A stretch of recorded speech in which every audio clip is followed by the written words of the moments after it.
సరే మీరంటే ఏ దాంట్లో అయినా మనం పాజిటివ్‌గా ఇన్‌స్పిరేషన్ తీసుకోవాలి. అవును మేడం. ఆ! ఓకే. అలాగే మీరు పర్సనల్‌గా ఏం చేస్తుంటారు? ఈ సినిమా క్యారెక్టర్స్ కాకుండా? అంటే ఇది ఇది తక్కువ మందికే తెలుసు మేడం. అంటే నేను నాకు సినిమా వాళ్ళు గానీ, అండ్ పొలిటికల్ వాళ్ళు గానీ కొంత సర్కిల్ ఉంది మేడం. హ్మ్. వాళ్ళు ఏదన్నా ఎప్పుడన్నా నన్ను అడుగుతుంటారు మేడం.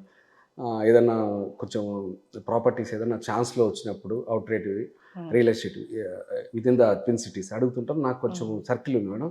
వాళ్ళకి ఏదన్నా అది సెట్ చేస్తుంటా. ఏదన్నా డెవలప్‌మెంట్ సైట్స్ ఉన్నా సెట్ చేస్తుంటా. సో, ఆ గుడ్ విల్ కొంచెం ఇస్తుంటారు. ఎందుకంటే ఈ ఒక్క సినిమా ఇన్‌కము సరిపోదు మేడం. యెస్. అంటే సో, మళ్ళీ నేను అప్పు చేయాల్సొస్తుంది. యెస్. సో, దానివల్ల ఏందంటే నా వెనకాల ఏం ఆస్తులు లేకపోయినా హ్మ్. అలా లైఫ్ వెళ్ళిపోతుంది మేడం హ్యాపీగానే. అది. ఓకే. సో, అప్పుడప్పుడు బిజినెస్ చేస్తూ ఉంటారు. తక్కువ సందర్భాలు మేడం. ఓకే. మెయిన్ ఇదే మేడం. హ్మ్. నాకిది యాక్టింగ్ అనేది నాకు ఇన్‌బిల్ట్ అయిపోయింది మేడం బాడీలో బై బర్త్, బై డెత్. ఇప్పుడు టెలివిజన్ తర్వాత సినిమా ఈ రెండిట్లో కూడా మీరు పనిచేశారు. మీకు ఇప్పుడు ఈ 2 ఎక్స్‌పీరియన్సెస్ బేస్ చేసుకుంటే ఎట్లా అనిపిస్తుంటుంది? ఏ తేడాని మీరు గుర్తించారు? ఏది మీకు బాగా సంతృప్తినిచ్చింది? యాక్చువల్లీ అందరికీ తెలిసిన విషయం మేడం. టీవీ అనేది ఇన్‌స్టంట్‌గా ఫోకస్ వచ్చేస్తది మేడం.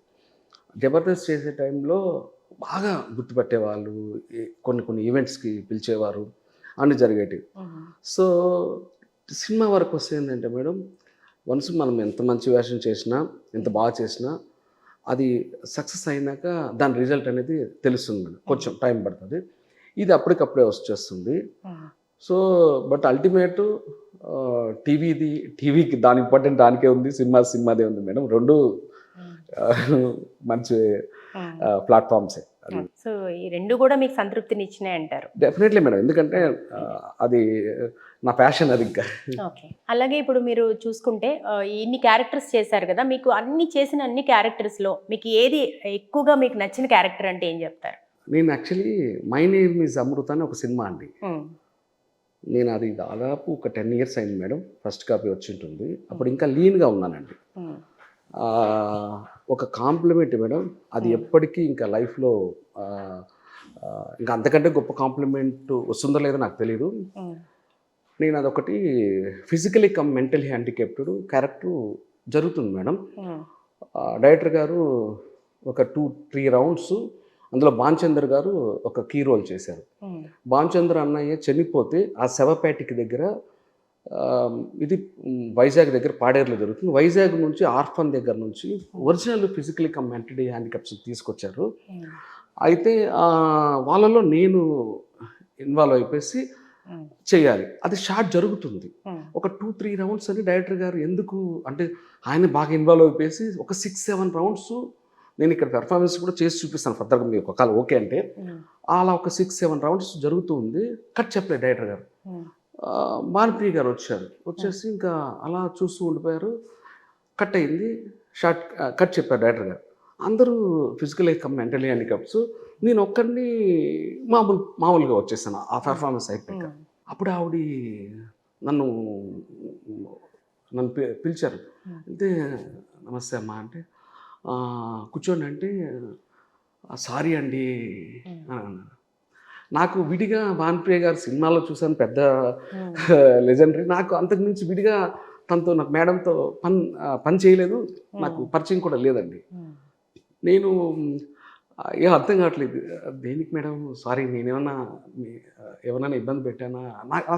నాకు సారీ అనంగానే అసలు నాకు అర్థం కావట్లేదండి. హ్మ్. ఎందుకు సారీ చెప్తున్నారు? ఏం లేదు వాళ్ళతో పాటుగా మీరు కూడా ఫిజికల్లీ కమ్ మెంటల్లీ హ్యాండిక్యాప్టెడ్ అనేసి నేను ఫిక్స్ అయిపోయాను. హ్మ్. నేను మిస్‌అండర్‌స్టాండ్ చేసుకున్నాను. అందుకని మీకు సారీ చెప్తున్నాను అన్నారు. హ్మ్. నేను ఆ కాంప్లిమెంట్‌కి ఆవిడకి ఎలా మాట్లాడాలో కూడా నాకు అర్థం కాలేదు. హ్మ్. నా కంట్లో నీళ్ళొచ్చేసాయి. నేను ఒకటే అన్నాను. ఆహ్, నేను ఏమనుకోకపోతే మీకు ఒక మాట అనొచ్చా? అనొచ్చా అన్నా. చెప్పండి అంటే, థాంక్స్ అక్క అన్నాను. నేను ఏదో మా ఫ్యామిలీలో మా అక్క చెప్తున్నట్టు అనిపించేసింది. థాంక్స్ అక్క అని చెప్పి అనేసాను భానుప్రియ గారు. హ్మ్. తర్వాత వాళ్ళ అమ్మాయి అనుషు అంతా అక్కడ మేము ఆ షూట్ జరిగినంత వరకు హ్మ్. బాగా ఎంజాయ్ చేసాం. ఇప్పుడేదో మీరు పెర్ఫార్మన్స్ చేసి చూపించమంటే చూపిస్తా అన్నారు గదా! ఏంటి చేయండి ఆ పెర్ఫార్మన్స్? అక్కడ చేసింది ఆ! Physically come mentally handicapped. నేను మ్యామ్ యాక్చువల్లీ హ్మ్. గే క్యారెక్టర్ ఒకటి, హ్మ్. తాగుబోతు క్యారెక్టర్ ఒకటి, హ్మ్. ఫిజికలీ మెంటలీ హ్యాండిక్యాప్డ్ ఒకటి, ఇవన్నీ కూడా ఎక్స్ట్రాడనరీగా చేస్తాను మేడం. అంటే మీతో అన్నీ కూడా చేస్తాను, ఇవి ఎందుకో నాకు అలా నాటుకుపోయాను మేడం. మీరు చేయమంటే అభ్యంతరం ఏంటో అంటే చేస్తాను. ఇప్పుడు జస్ట్ మీరు ఇలా ఈ సిట్టింగ్ పొజిషన్ లో ఒక క్యారెక్టర్ ఏదైనా చేసి చూపించగలుగుతాను మీరు చేసిన వాటిలో అంటే ఓకే. అంటే నేను ఒకటి ఆలీ అన్న షో, కమెడియన్ ఆలీ అన్న షోకి ఒకటి వెళ్ళాను. ప్లస్ ఆలీ అన్నతో కూడా తిక్క అనే సినిమాలో అది ఎడిట్లో పోయింది.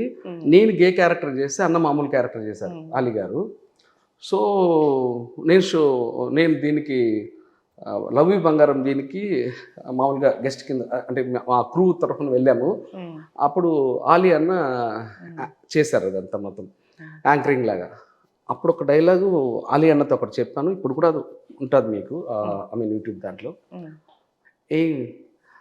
ఇలా పాకి పాకి బనానా బనానాయి పూలూరు కాంటే బా పూలూరు పత్రి అబ్బా అలా ఏదో ఒకటి చేశాను.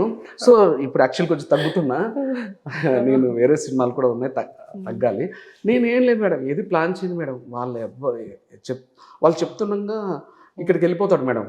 వాడు ఎవరైనా ఆ క్యారెక్టర్లో వాడు ఉంటాడు కదా, రామదాస్ సుబ్బారెడ్డి, నన్ను నేను పక్కన పెట్టి వాడిని ఇక్కడ తీసేసుకుంటాను. చూసినంత ఈజీ కాదు చేయడం, చాలా బాగా చేశారు. యాక్చువల్లీ ఇప్పుడు ఆటకథ దినేష్ అని ఒక తమిళ్ దినేష్ గారు అని ఒక తమిళ్ అతను ఉన్నారండి, హీరో. ఆయన మార్చి నుంచి ఒక ఫుల్ లెంత్ తాగుబోతు క్యారెక్టర్ చేస్తున్నాను, డైరెక్ట్ తమిళ్ అది. సరే ఇప్పుడు తమిళ్ మూవీ చేయబోతున్నారు మీరు? అవునండి. ఓకే. సో ఇంకా ఫ్యూచర్ ప్రాజెక్ట్స్ ఏమున్నాయి? ఇప్పుడు యాక్చువల్లీ నావి ఒక 7-8 సినిమాలు జరుగుతున్నాయి మేడం. బెల్లంకొండ శ్రీనివాస్ గారిది ఒకటి, అండ్ తిరువీర్ హీరో ఒకటి, పెద్ద అర్జున్ జెంటిల్మెన్ అర్జున్ గారిది, ఆయన డైరెక్టర్ కమ్ ప్రొడ్యూసర్గా ఒక సినిమా, దిల్ రూబా అని కిరణ్ అబ్బవరంది ఒక సినిమా, తర్వాత మద్రాస్ శ్రీధర్ రెడ్డి గారి డ్యూట్. సో ఇట్లా ఒక 7-8 సినిమాలు ప్రజెంట్ అయితే సెట్స్లో ఉన్నాయండి, జరుగుతున్నాయి మేడం. సో 14th దిల్ రూపా రిలీజ్కి ఉంది, కిరణ్ అబ్బవరం. ఇప్పుడు ఈ 14th? ఓకే. Yeah 14th. అందులో చేసిన క్యారెక్టర్ ఏంటి? అందులో ఒక పబ్లో ఒక మేనేజర్ చేశాను.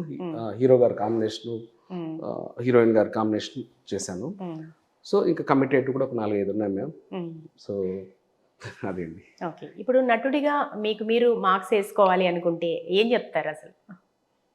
మార్క్స్ వేసుకుంటారు? నేను ఎప్పుడు ఆ ధైర్యం చేయను, నాకు అలాంటి ఆలోచన రాదు. నేను అడుగుతుంటాను మేడం ప్రతి ఒక్కరిని, నేను ఎలా చేశాను. వారి ఒపీనియన్స్ వదిలేస్తారు మీరు అంతే? నేను ఏ సినిమా షూట్కి వెళ్తానో ఆ డైరెక్టర్ గారు కంప్లీట్గా ఇంకా నా గురువు అండి. అది ఎంతమందితోనే చేయని నా గురువు. ఆయన దగ్గరికి వెళ్ళిపోయేసి ఆయనకు నాకున్న బాండింగ్తో అన్నాను సారు అడిగి, అన్న మీకు కంఫర్టా సార్, మీకు కంఫర్టా లేదా ఇంకా నేను ఏదన్నా ఇవ్వనా అంటే, లేదు వాళ్ళ కంఫర్ట్ అంటే అప్పుడు నాకు సాటిస్ఫాక్షన్ మేడం. నాకు పర్సనల్గా వాళ్ళకి కంఫర్ట్ అనే వరకు నాకు సాటిస్ఫాక్షన్ ఉండదు మేడం. ఇప్పుడు కామెడీ సీన్స్ ఏవైనా కూడా చూసినంత ఈజీ కాదు, కామెడీ పర్ఫామ్ చేయడం చాలా కష్టం. ఒక షూట్లో డైరెక్టర్ చెప్పినప్పుడు మీరు ఆ యాక్టింగ్ చేస్తున్నప్పుడు అసలు ఎట్లా ఉంటుంది, ఎన్ని టేక్స్ తీసుకుంటారు, అదే ఆ ఎక్స్పీరియన్స్ ఒకసారి తెలుసుకోవాలని ఉంది. అంటే ఆ పర్ఫార్మెన్స్ చాలా కష్టంగా అనిపిస్తుందా, చాలా ఈజీగా చేసేస్తారా, ఎట్లా ఉంటుంది? సినిమా షూటింగ్ అనేది చాలా ఈజీ మేడం. జబర్దస్త్ ఇలాంటివి మేము చేసుకొని వచ్చేసిన తర్వాత, ఎందుకంటే మేడం 2, 3, 4, 5 టేకులు, ఫస్ట్ టేకు ఏముంటుంది మేడం, ఒక 3, 4, 5 మంది ఆర్టిస్టులు ఉంటారు. మహా అయితే మన దగ్గరికి వస్తే 1, 2, 3 డైలాగులు ఉంటాయి, అంతా కో ఆర్టిస్టులు ఉంటారు. సో దానికి రిహార్సల్స్ ఉంటుంది. ఫస్ట్ షూట్కి వెళ్ళంగానే స్క్రిప్ట్ ఇచ్చేస్తారు డైరెక్షన్ డిపార్ట్మెంట్ వచ్చి, వాళ్ళు కంటెంట్ చెప్తారు, మీ డైలాగ్ ఇదన్నానే మీ లేదా భయ్యా ఇదంటే చెప్తారు డైలాగు. ఈజీ మేడం షూటింగ్ చేయడం అనేది, సినిమా షూటింగ్ ఈజీ. సో అక్కడ డైరెక్టర్ గారికి 2వ టేక్, 3వ టేక్, 4వ టేక్ ఏదన్నా ఆయన కాంప్రమైజ్ అవ్వరు కాబట్టి తీసుకుంటారు. కానీ అవకాశం రావడం కష్టం కానీ మేడం, వచ్చాక దాన్ని చేయడం అనేది ఎంజాయ్ చేస్తూ చేయొచ్చు, చాలా ఈజీ కూడా madam. I think depends on the talent అనుకుంటా. Definitely madam. మనకి ఇక్కడ క్యారెక్టర్, టాలెంట్ ఇవి రెండే మేడం. మనకు పేరు రావాలన్నా, డబ్బులు రావాలన్నా, మన క్యారెక్టర్, మన టాలెంటే. Not only cinema field madam, అంటే నాకున్న నాలెడ్జ్ ప్రకారం ఎక్కడైనా ఇవి రెండే మనకి డిసైడ్ చేస్తాయి మేడం. అంతే, అంతకుమించి చేయలేదు.